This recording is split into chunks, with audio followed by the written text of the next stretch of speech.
లేకపోవచ్చు. కానీ జీవితాంతకాలం కూడా ఈ కాలేజీని చూస్తే ఆ రోజు మన చేతి మీద జరిగిందన్న సంతృప్తి నాకు ఉంటుంది. ఇవాళ కాలేజీలు చెప్తారు. ఇంత ప్రిన్సిపల్ గారు నన్ను ఇన్వైట్ చేయడానికి వచ్చినప్పుడు నేను అడిగాను, ఎంతమంది స్టూడెంట్స్ ఉన్నారు, ఏంటి క్వాలిఫికేషన్, ఏంటి పర్సంటేజ్ ఏంటి అని అడిగాను. వారు చెప్పిన తర్వాత చాలా ఆనందపడ్డాను. ఇంకా అంతకంటే ఏముంటుంది, మాకు కావాల్సింది ఏముంటుంది. మన డిగ్రీ కాలేజీలో ఇంతమంది కుటుంబాలు చదువుకున్నారు, ఇంతమంది ప్లేస్మెంట్స్ వచ్చాయి, ఇన్ని కుటుంబాలు బాగుపడ్డాయంటే అంతకంటే ఆనందం నాకు ఎందుకంటే ఏముండదు.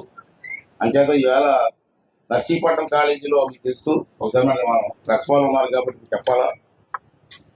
1955లో ఎన్టీ రామారావు ముఖ్యమంత్రి ఉన్నప్పుడు టెక్నికల్ మినిస్టర్గా అప్పుడు నర్సీపట్నంలో పాలిటెక్నిక్ కాలేజ్ స్థాపించేవాడి. 86లో గుర్తింపు పొందిన 2 కోర్సులు డిప్లొమా ఈసీఈ మరియు మెకానికల్ ఇంజనీరింగ్ అది పెట్టడం జరిగింది. ఇప్పుడు క్లాస్ రూమ్స్ కూడా అంటే అప్పుడు సరిపడ్డ క్లాస్ రూమ్స్ మనం పట్టుకున్నాం. ఈ సైట్లు కూడా ఇప్పుడు చాలా మంది నాయకులు మాట్లాడుతూ ఉంటారు, గవర్నమెంట్ భూములను ఆక్రమించుకుంటారు.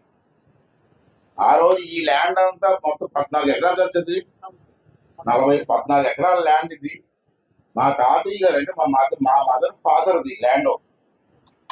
అతను ఎక్సెస్ ల్యాండ్ గా వచ్చి డిక్లేర్ చేశారు. ఎక్సెస్ ల్యాండ్ డిక్లేర్ చేసి ఒకటే కండిషన్ పెట్టారు, నేను ఎక్సెస్ ల్యాండ్ ఇచ్చేస్తాను గవర్నమెంట్కి, కానీ 14 ఎకరాలు కూడా ఏదైనా ఎడ్యుకేషన్ ఇన్స్టిట్యూట్స్కి ఇస్తేనే ఇస్తానని చెప్పుకుంటున్నారు.